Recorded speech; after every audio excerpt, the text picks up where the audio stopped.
Dear learners, greetings of the day. Welcome back to my channel English Mentor. I am your English mentor Anil, and today we are going to start with part number 4, common errors from all the competitive exam. इस particular session में हम 151 से लेकर 200 तक के जो common errors हैं और उनसे रिलेटेड जो भी ग्रामर रूल्स हैं हम उनको स्टडी करने वाले हैं. But before we proceed I would like to request you all कि अगर आपने मेरे पहली तीनों वीडियोस जो कि common errors from all the competitive exam से ही रिलेटेड है, तो इस पर्टिकुलर वीडियो के ऊपर आपको एक आई का बटन दिखाई पड़ेगा. प्लीज उस पर आप क्लिक करें और मेरे पहले वाले तीनों वीडियोस को देखें. So now let us start this particular session in detail. 151 को हम ध्यान से देखते हैं. The beautiful surrounding of the place enchanted me. देखिए सराउंडिंग जो होता है, सराउंड के साथ जब आईएनजी लगा दोगे तो सराउंडिंग बन जाता है जो कि एक वर्ब है. लेकिन ब्यूटीफुल आपका एक एडजेक्टिव है, इसके साथ हमें नाउन चाहिए और सराउंडिंग तो वर्ब होता है, इसलिए यहाँ पे सराउंडिंग्स होता है. सराउंडिंग्स का मतलब होता है चारों तरफ, सराउंडिंग्स एक नाउन होता है. 152 पे चलते हैं. No porter being available he carried all his luggages himself. Luggage जो होता है वो आपका अनकाउंटेबल नाउन होता है और अनकाउंटेबल नाउन हमेशा सिंगुलर होता है, इसलिए लगेज होना चाहिए. 153 he will not be able to cope up with the pressure of work. देखो कॉप अप जो होता है, कॉप विद होता है, ये कॉप अप नहीं होता. जनरली लोग आपको गलत यूज कर लेते हैं, जो कि सुपरफ्लुअस एक्सप्रेशन है. कॉप विद होता है जिसका मतलब होता है किसी पर्टिकुलर सिचुएशन को टैकल करना, फेस करना, मैनेज करना. 154 पे चलते हैं. Lasers are indispensable. इंडिस्पेंसिबल का मीनिंग होता है बहुत ज्यादा important. Tool for the delicate eye surgery. देखिए जनरली जब आपका कोई नाउन एडजेक्टिव के प्लेस पे आ जाता है तो उसको हम सिंगुलर ट्रीट करते हैं. अब सर्जरी क्या है, नाउन है. आई जो होता है, आईज जो होता है वो एक नाउन होता है, लेकिन यहाँ पर ये एडजेक्टिव के प्लेस पर है तो यहाँ पर आई होना चाहिए. तो आई सर्जरी होता है ना कि आईज होता है, राइट. क्योंकि जो आईज है यहाँ पर वो एडजेक्टिव प्लेस पे आ गया तो यहाँ पर आई होना चाहिए वो. I take great pleasure to welcome you to this institution. First part में कोई एरर नहीं है. टू वेलकम यू ये भी ठीक है, टू द इंस्टीट्यूशन ये भी ठीक है, तो यहाँ पर कोई एरर नहीं है इस पर्टिकुलर सेंटेंस में, तो नो एरर हो जाएगा. नेक्स्ट स्लाइड पे मूव करते हैं हम. The whole country was suffering by a financial crisis. देखो सफर जो होता है वो अपने साथ फ्रॉम प्रेपोजिशन को लेकर चलता है, तो इसलिए यहाँ पे बाय नहीं बल्कि फ्रॉम लगना चाहिए. 157 को देखते हैं. I don't know where could he have gone so early in the morning. देखो जब आप हेल्पिंग वर्ब को पहले लेकर आते हो तो जनरली वो सेंटेंस आपका इंटेरोगेटिव का होता है, लेकिन ये सेंटेंस को अगर आप ध्यान से देखें ये तो अफर्मेटिव हो गया, तो ये फॉर्मेशन गलत हो गया. तो होना क्या चाहिए, he could have gone, he could have gone. ये स्ट्रक्चर को फॉलो करना चाहिए था हमें. 158 को देखते हैं. I suggest he goes to the doctor as soon as he returns from the examination. देखिए सजेस्ट होता है आपका, एडवाइस होता है, रिक्वेस्ट होता है. इन जनरली इन सेंटेंसेस के साथ हम इन्फिनेटिव यूज कर लेते हैं. दो तरह के इन्फिनेटिव होता है, एक तो फुल इन्फिनेटिव जिसको 2+V1 यूज कर लेते हैं, सीधा एक V1 आ जाता है जिसको बेयर इन्फिनेटिव बोल देते हैं, यानी विदाउट टू. तो जब आप सजेस्ट, एडवाइस या रिक्वेस्ट की बात करते हैं तो वहां पर हम बेयर इन्फिनेटिव यूज कर लेते हैं, और बेयर इन्फिनेटिव में हम बेस फॉर्म यूज करते हैं. जैसे गो की अगर मैं बात करूं तो गो की जो बेस फॉर्म है वो गो होता है ना कि गोस, तो इसलिए यहाँ पे गोस ना आकर यहाँ पे गो आना चाहिए. 159 को देखते हैं. The introduction of tea and coffee and such other beverages have not been without some effect. देखिए ऑफ यहाँ पे प्रेपोजिशन हो गया और प्रेपोजिशन से पहले आपका एक नाउन दिया गया है और प्रेपोजिशन के बाद आपको सेकंड नाउन दिया गया है. जनरली अगर ये दोनों नाउन डिफरेंट होते तो प्रेपोजिशन से पहले जो नाउन होता है उसके हिसाब से वर्ब यूज कर लेते हैं. अब इंट्रोडक्शन जो आपका अनकाउंटेबल नाउन होता है और अनकाउंटेबल नाउन को हमेशा हम सिंगुलर यूज करते हैं, तो इसलिए हैव ना लगकर यहाँ पर हैज होना चाहिए. 160 देखते हैं. In spite of the road block the guards allowed us to enter the restricted area to search for our friends. देखिए अलाउड जो होता है वो अपने साथ इन्फिनेटिव लेता है, यानी 2+V1 लेता है. तो यहाँ पर तो एंटर यूज किया, जो कि होना क्या चाहिए था, टू एंटर होना चाहिए था, टू एंटर. 161 पे देखते हैं. The newer type of automatic machine washes the cloth faster. Newer जो है वो एक कंपैरेटिव डिग्री है, यहाँ पर ये इनकरेक्ट हो गया. इसको करेक्ट करने के तरीका है, या तो इसकी जगह पर न्यू यूज करो या लेटेस्ट यूज करो, या तो न्यू यूज करेंगे या latest. By the time we got our tickets and entered the cinema theater, the show was already begin. देखो ये पर्टिकुलर सेंटेंस आपका पास्ट परफेक्ट का है. पास्ट परफेक्ट में जो काम पहले होता है यानी टास्क वन जो होता है उसमें आप had plus third form use करते हैं. जो काम बाद में होता है उसमें हम यानी टास्क जो टू होता है जो काम बाद में होता है उसमें हम जनरली वी टू यूज कर लेते हैं. अब देखो by the time we got our ticket and enter the cinema, मतलब जब हमने क्या किया टिकट मतलब ली और सिनेमा के अंदर हमने एंटर किया, the show was already begun, तो शो तो चल चुका था. तो यहाँ पर वॉज ना लगकर हैड प्लस थर्ड फॉर्म आना चाहिए. हैड आ गया, बिगन आपका थर्ड फॉर्म है ही. Each of the students in the computer class has to type their own research paper this semester. Each of जो होता है वो आपका डिस्ट्रीब्यूटिव प्रोनाउन है. जनरली हम each of को हम मोर देन टू के लिए यूज कर लेते हैं और each of के बाद आने वाला नाउन या प्रोनाउन वो प्लूरल होना चाहिए. तो स्टूडेंट्स ठीक है. यहाँ पर वर्ब जो होगी वो each के हिसाब से यूज होगी. each सिंगुलर होता है तो इसलिए हमने हैज यूज कर लिया. और उस पर्टिकुलर सेंटेंस में यूज होने वाला आपका पजेसिव एडजेक्टिव या पजेसिव जो प्रोनाउन होगा वो भी सिंगुलर होना चाहिए. तो यहाँ पे देयर ना लगकर होना क्या चाहिए, हिज होना चाहिए या हर होना चाहिए. लेकिन जब कभी आपको कोई स्पेसिफिक जेंडर नहीं दिया होता तो आप मैस्कुलिन जेंडर को प्रेफर करते हैं, तो हिज होना चाहिए यहाँ पर. 164 की अगर बात कर लेते हैं, the fact of me being a stranger does not excuse his conduct. देखिए अब जो बीइंग है जनरली क्या होता है V1 प्लस आईएनजी जीरेंड होता है जो कि एक नाउन का काम करता है. और नाउन से पहले आप क्या यूज कर लेते हो, पजेसिव एडजेक्टिव यूज करते हैं. तो पजेसिव एडजेक्टिव आपका माय होता है. मी तो आपका एक ऑब्जेक्टिव प्रोनाउन होता है. तो यहाँ पर मी ना लगकर माय होना चाहिए. क्या होना चाहिए, माय होना चाहिए. 165 the sea looks as it has been agitated by a storm. देखिए sea looks ये पर्टिकुलर जो सेंटेंस है वो आपका प्रेजेंट इमेजिनेशन का है. तो प्रेजेंट इमेजिनेशन के अंदर एज या इफ के बाद वाला जो सेंटेंस होता है वो V2 से बोला जाता है. तो यहाँ पर हैज बीन अलग करके आना चाहिए, हैड बीन होना चाहिए. हैड बीन हो जाएगा.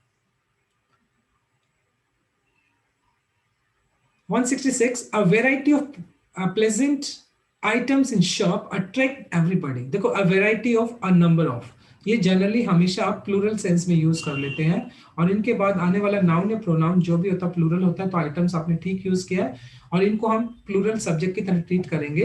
A number of, a variety of. तो यहाँ पर अट्रैक्ट बिल्कुल ठीक है क्योंकि आपका सब्जेक्ट प्लूरल है तो वर्ब भी प्लूरल यूज कर लेंगे आप. तो नो एरर हो जाएगा आपका. 167 the table's legs have been elaborately carved. देखिए अपोस्ट्रोफी जो होता है हम ह्यूमन बींग्स के साथ यूज करते हैं, नॉन लिविंग के साथ हम अपोस्ट्रोफी यूज नहीं करते हैं.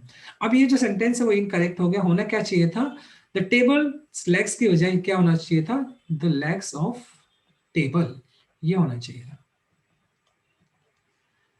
168 the sceneries of Kashmir is very charming. देखो सीनरी जो होता है ना, सीनरी ये एक आपका अनकाउंटेबल नाउन होता है तो आप इसको सीनरीज नहीं बना सकते. क्या होना चाहिए, सीनरी होना चाहिए. 169 I would appreciate if teachers would write to me about how they meditate. देखिए ये जो पर्टिकुलर सेंटेंस है वो आपका फ्यूचर इमेजिनेशन का है. तो फ्यूचर कंडीशनल जो सेंटेंस होता है, जो इफ क्लॉज होता है वो आपका क्या होता है फ्यूचर के अंदर. सब पहला जो क्लॉज यानी इफ क्लॉज होता है वो प्रेजेंट में होना चाहिए. बाद वाला आपका विल या वुड के अंदर होता है. अब देखो ध्यान से देखें, I would appreciate if teachers या if readers would write to me. तो would तो यहाँ पे रिक्वायर्ड ही नहीं है क्योंकि जो फ्यूचर इमेजिनेशन के अंदर कहने का मतलब क्या होता है, जो इफ क्लोज जो होता है ना वो कभी भी फ्यूचर में नहीं होता है. या तो वो प्रेजेंट में होता है या वो पास्ट में होता है. लेकिन ये सेंटेंस आपका फ्यूचर इमेजिनेशन का है तो फ्यूचर इमेजिनेशन में जो इफ क्लोज होता है वो आपका प्रेजेंट में आता है. तो यहाँ पर right to me is the correct answer. तो वुड यहाँ से हम रिमूव कर देंगे. Neither of the two children said their prayers before going to bed. Neither negative sentence में बिटवीन टू की जब बात कर लेते हो तो वहां पर हम यूज कर लेते हैं neither. इसके बाद आने वाला नाउन या प्रोनाउन होता है वो प्लूरल होता है. तो चिल्ड्रन हो गया प्लूरल आपका, सेड आपका V2 हो गया, ठीक है. लेकिन उस पर्टिकुलर सेंटेंस में यूज होने वाला आपका जो पजेसिव एडजेक्टिव है या प्रोनाउन है वो भी सिंगुलर होना चाहिए ना नाइदर के हिसाब से.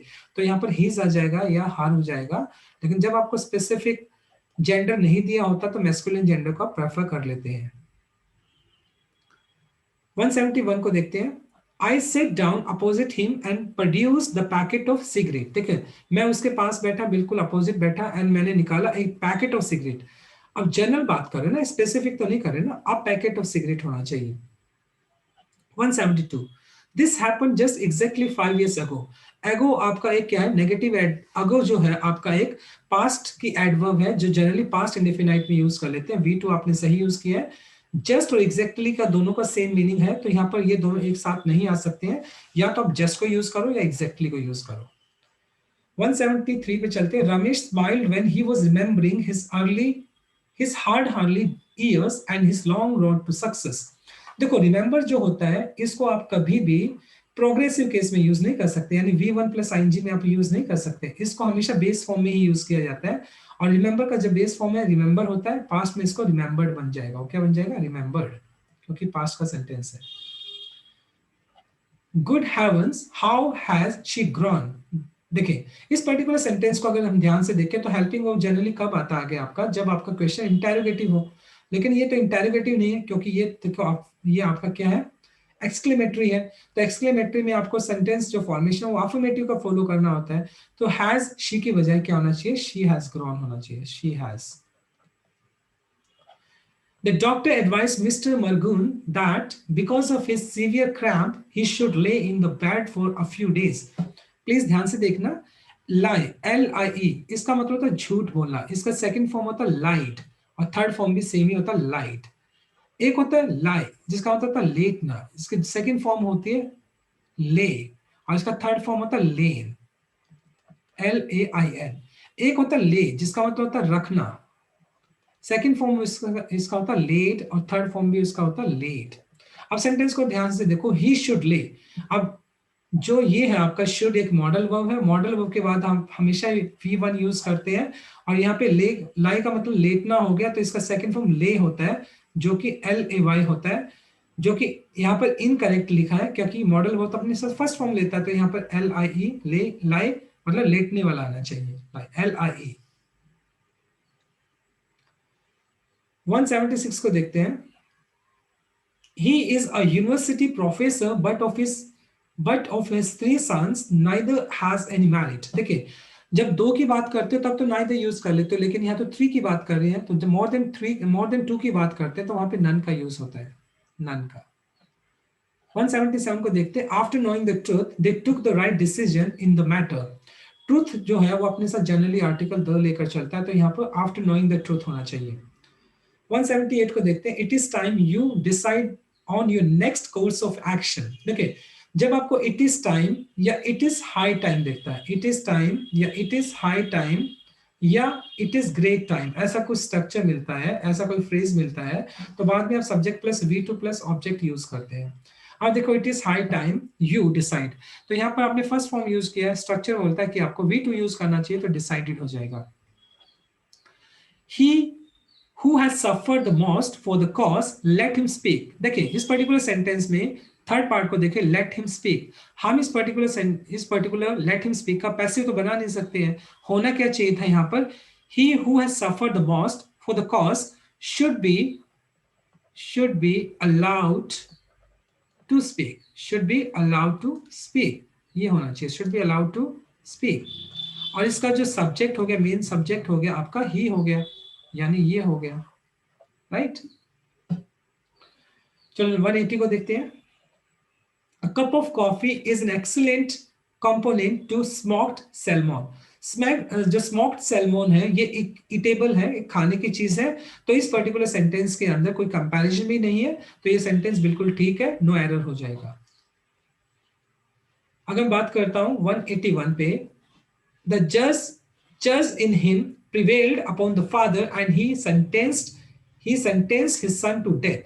देखिए जज इन हिम यानी कहीं ना कहीं जज का जो उसका कैरेक्टर है, उसकी जो क्वालिटी है, तो क्वालिटी आप क्या करो, एब्स्ट्रैक्ट नाउन बता रहे हो आप कहीं ना कहीं, लेकिन आप किसकी क्वालिटी की बात करो, जज की क्वालिटी की बात कर रहे हो, तो स्पेसिफिक कर दिया आपने, जब स्पेसिफिक कर दिया तो जज नहीं बल्कि द जज आना चाहिए।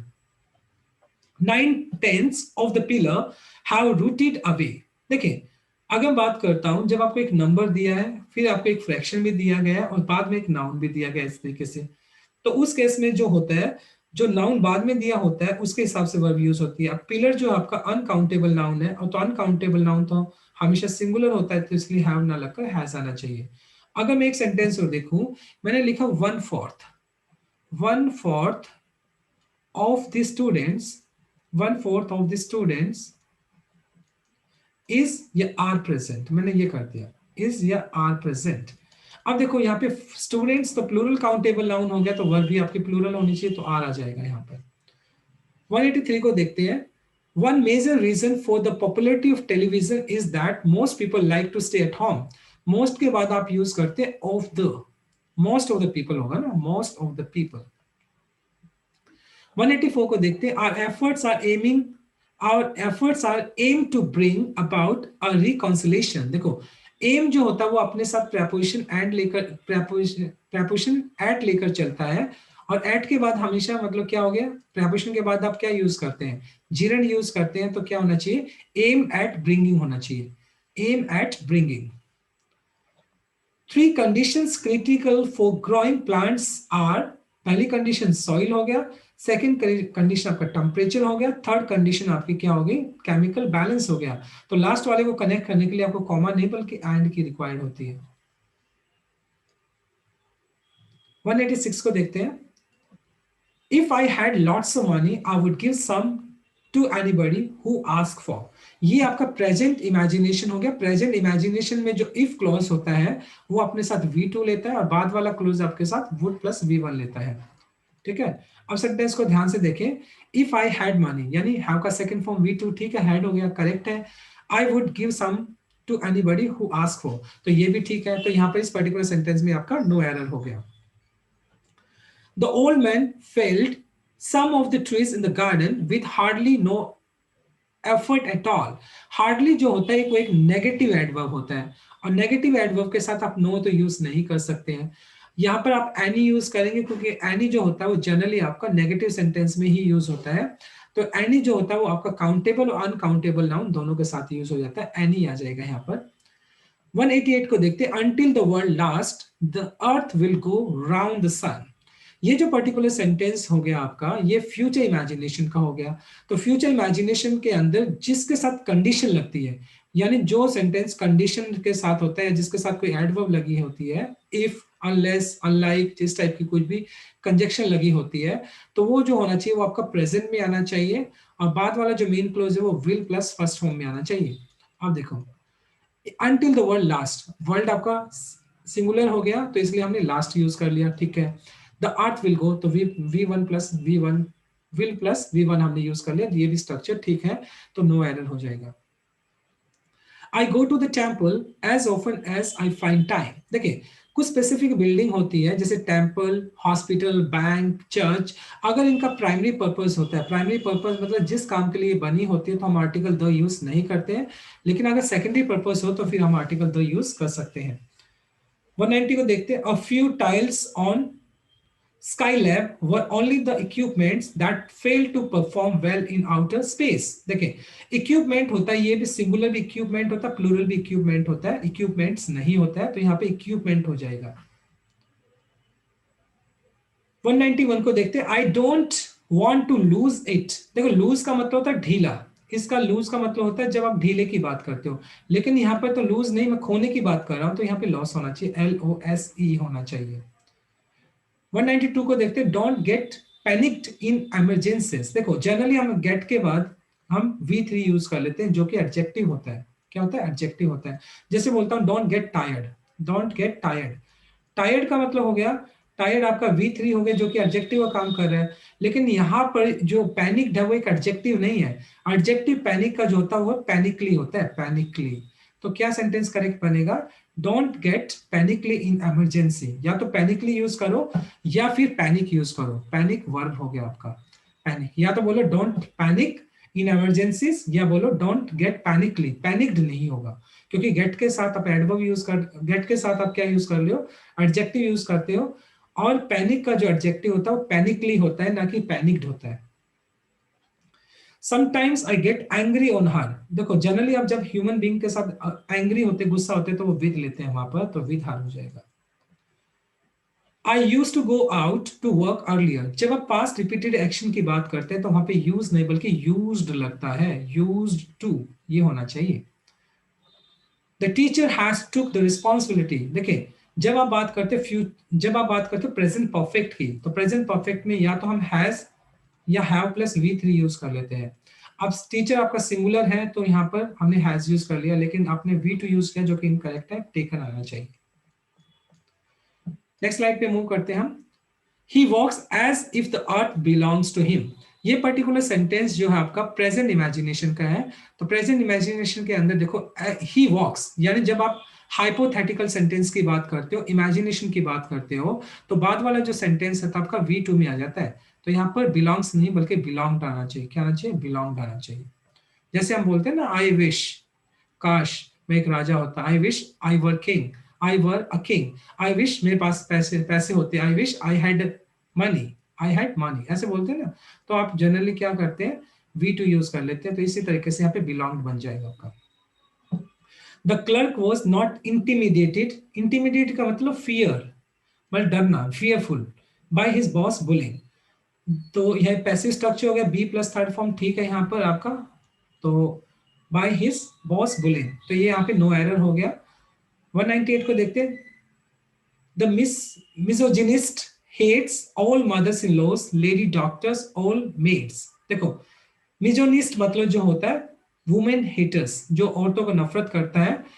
देखो एक ऐसा इंसान जो हेट करता है, यहाँ पे ठीक है हेट्स हो गया, ऑल मदर इन लॉज, तो यहाँ पे लॉज नहीं आएगा, ये गलत हो गया, मदर्स इन लॉ होना चाहिए, मदर्स इन लॉ, यहाँ पे लॉज नहीं बल्कि एस मदर्स के साथ लगना होगा, मदर्स इन लॉ होना चाहिए।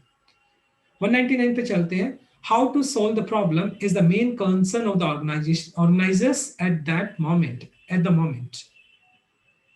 अब जनरली क्या होता है, जब आपका नाउन जो होता है वो प्लूरल होता है तो अपने साथ आर्टिकल नहीं लेता है। तो इस सेंटेंस को करेक्ट करेंगे, हाउ टू सॉल्व प्रॉब्लम्स, या तो ये बोलो या फिर हम इसको प्रॉब्लम करेंगे, द प्रॉब्लम करेंगे, तब ये ठीक होगा।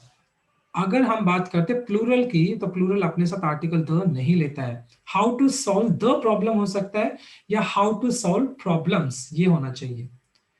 लास्ट सेंटेंस को देखते हैं। We requested the watchman to clean up the basement so that the children might have enough space to play. अगर आप इस सेंटेंस को देखें तो वॉचमैन को उन्होंने क्या किया, एक कमांड दी है या एक ऑर्डर दिया है। तो यहाँ पे रिक्वेस्टेड नहीं बल्कि क्या आना चाहिए, ऑर्डर्ड आना चाहिए, या क्या आना चाहिए, कमांडेड आना चाहिए। तो रिक्वेस्टेड की जगह पे या तो आप कमांडेड लगा दोगे क्योंकि सेंटेंस के हिसाब से वॉचमैन को या तो कमांड दी गई है या ऑर्डर दिया गया है। So this is all about from this particular session. Thanks for watching this video. Please do like, share, comment and subscribe to my channel. Please अगर आपने मेरी वीडियोस, पहली वाली वीडियोस नहीं देखी है तो इसी पर्टिकुलर वीडियो के ऊपर आपको एक आई का बटन दिखाई पड़ेगा, आप उस पर प्रेस करके मेरी पहली 3 वीडियोस हैं उनको भी देखें। At the same time please subscribe to my channel and tap bell icon so that you may get all the latest notification of my videos. Thank you. God bless you all. Stay happy and blessed.